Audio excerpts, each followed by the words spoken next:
Scacciati dall'Anatolia settentrionale e costretti all'esodo di massa, gli Eneti si imbarcarono con tutti i loro tesori per andare al di là dell'Egeo.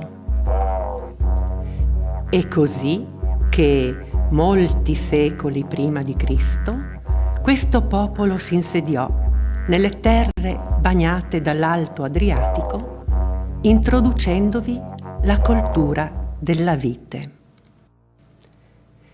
Già nel 238 a.C. Erodiano descriveva così la provincia di Gorizia.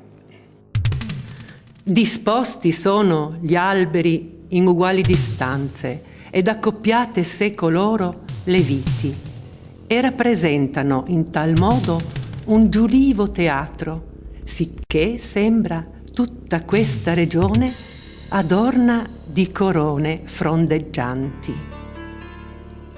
La vite era, infatti, maritata al melo, al pero, al fico. Quindi, fin da allora, doveva costituire una fonte economica importante per il territorio.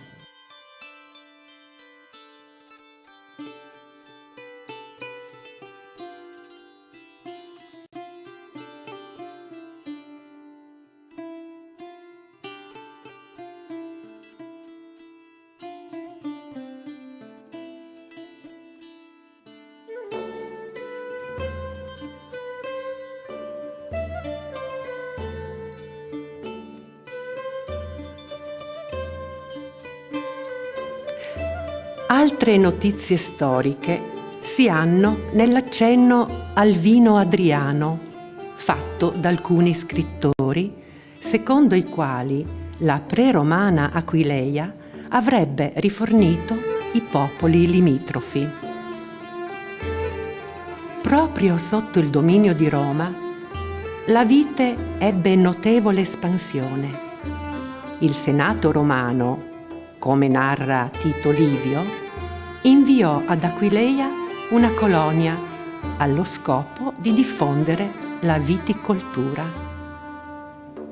La cittadina divenne così uno dei massimi empori vitivinicoli, anello di congiunzione tra i mercati della penisola italica e l'area del Danubio. Plinio il Vecchio attribuiva la longevità di Livia Augusta, Drusilla, morta verso gli 80 anni, al consumo del vino puccino proveniente da queste terre.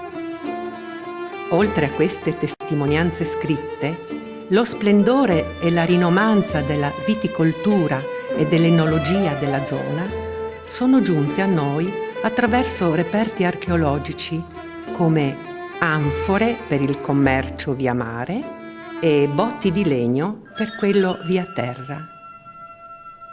Le botti erano sconosciute ai Romani, che le videro per la prima volta al loro arrivo qui.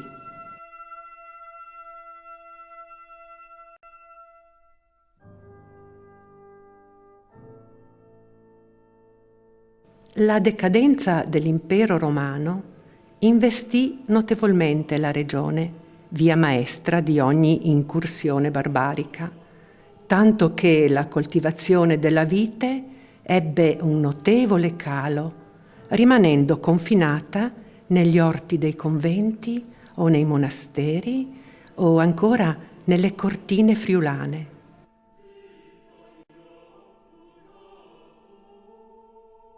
Tuttavia, la produzione non si fermò mai e venne tenuta sempre in grande considerazione.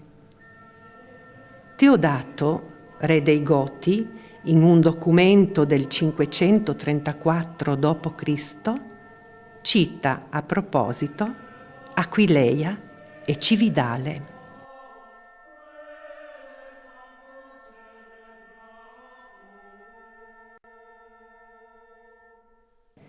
Sotto la dominazione longobarda di Teodorico prima e dei suoi successori poi, la terra veneta, il Goriziano e l'Istria godettero di benessere e prosperità.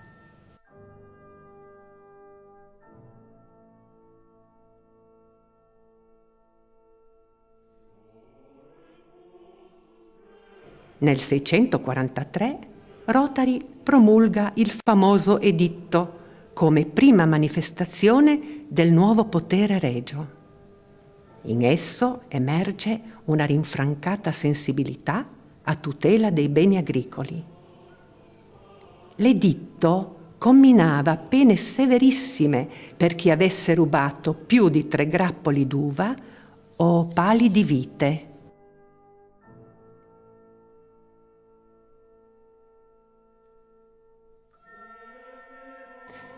Passando ai secoli XI e XII, vediamo che il Friuli forniva alla Repubblica Veneta grano, legna e vini, fra cui la robiola, cioè la ribolla, assieme al picolit e al refosco, che venivano anche esportati in Francia, Inghilterra e nel nord Europa.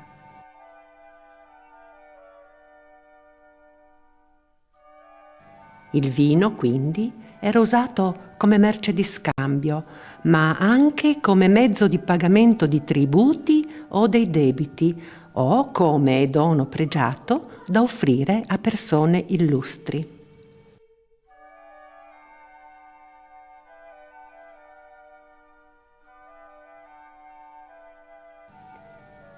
Inoltre, fino ai primi del 1200, si impiegava nei periodi dei giochi e divertimenti. Caso noto era il Pallio che si teneva annualmente a Udine. Nel 1347 si spesero ben 33 denari per il vino robiolo da offrire ai buoni uomini che accompagnavano il Pallio per la città di sera e di mattina, a quelli che lo portavano e ai suonatori. Il vino è sempre rimasto un tramite di simpatia e buon umore. La cronaca del tempo, a proposito, parla di un banchetto del 1368 in onore di Carlo IV, re del Sacro Romano Impero, al quale partecipò anche Petrarca. In questa occasione vennero consumate ben 6 botti di squisitissimo vino friulano, in particolare ribolla. Con Rebolla de Cevedade brindarono anche Gregorio XII e il suo sostenitore Carlo Malatesta in un sontuoso convivio durante una loro visita a Cividale.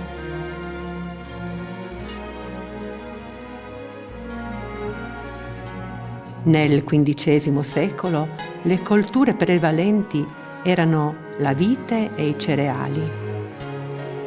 Esisteva una speciale uva rossa, detta Romania o Armonia, di cui si fissarono le condizioni di vendita nel 1456. Negli anni che seguirono, le numerose carestie, le frequenti invasioni ed i saccheggi condussero ad un forte degrado economico della regione. All'inizio del 1500 il territorio si configurava dominato da forze politiche diverse, la Serenissima nel Friuli e l'impero austriaco nella Venezia Giulia. Documenti testimoniano come il vino venisse sempre considerato la principale ricchezza di queste terre. Nel 1549 Pietro Morosini, luogotenente della Serenissima a Udine, vieta di danneggiare le viti e altre colture, essendo verissimo e chiarissimo che principal merto e sostentamento della magnifica città di Udine e di tutta la patria del Friuli è la raccolta del vino.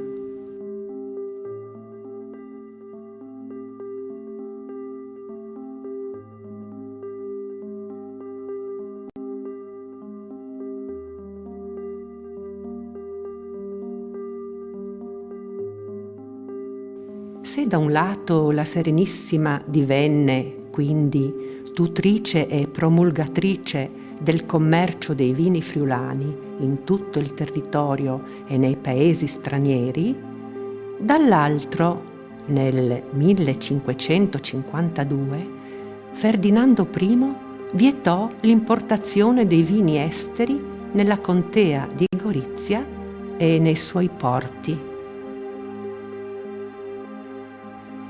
I successi economici ottenuti alla fine del Cinquecento fanno nascere il XVII secolo sotto i migliori auspici, anche se la regione era sempre divisa tra dominazioni diverse. Frequenti conflitti di interessi portarono a continui scontri e vere e proprie guerre. I declivi del Collio, del Cividalese e di Rosazzo ne fecero le spese. I bei vigneti venivano ripetutamente distrutti e le cantine saccheggiate. Non ci sono migliori parole per descrivere l'intensità della devastazione di quelle di Morelli. Le più fertili campagne, spogliate di alberi e di viti, desolate pel marciare dei soldati, calpestate da militari accampamenti, le case abbandonate dal contadino e rimaste alla discrezione del soldato, conservano appena le muraglie che sostenevano i tetti. La pianura non solo, ma i colli ancora sperimentarono i danni delle incursioni del nemico, il quale godeva di devastare quello che non poteva ritenere. È il Settecento, il secolo in cui il Friuli avviene la presa di coscienza dell'importanza del vino, dovuta ad una nuova tolleranza della Chiesa per il piacere del palato e all'ostentazione dei lussi della tavola da parte dell'aristocrazia che fa del vino un segno distintivo. Si passa dalla concezione del vino come alimento o farmaco a quella del sapore e del profumo, cioè delizia del palato. Aumenta quindi la domanda dei vini di qualità e i loro prezzi crescono di conseguenza. Gorizia vide per 2 volte l'invasione francese per poi ritornare definitivamente sotto Vienna nel 1813. Tuttavia, bastò un solo anno affinché riaffiorassero nuovi stimoli all'agricoltura, che resta ancora legata al sistema produttivo e alle tecniche di coltivazione del Settecento. Esperimenti e consigli contribuirono a formare un ceto di esperti ed oculati agricoltori che, con l'ausilio della viticoltura e dell'enologia, divenute vere e proprie scienze speciali, migliorarono la qualità e la quantità delle produzioni.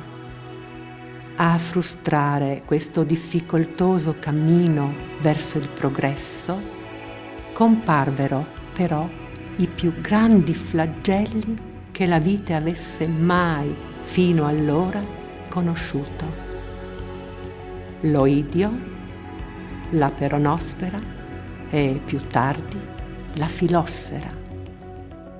Agli inizi del nostro secolo si verifica un miglioramento nel settore vitivinicolo. La produzione, favorita dalle numerose esportazioni di vini, dalle nuove possibilità di comunicazione e commercio, divenne una delle fonti principali di ricchezza per il Friuli Venezia Giulia. Le traversie della viticoltura friulana continuarono con le 2 guerre mondiali. Il Friuli, e in particolare il Collio Goriziano, sono teatro di molte battaglie che devastano i vigneti. Ricostruite le vigne dopo il 1918, con fatica ma con tenacia, la viticoltura della regione sembra aver ripreso il lungo cammino evolutivo. La Seconda Guerra Mondiale, tuttavia, infligge un ulteriore duro colpo all'economia friulana.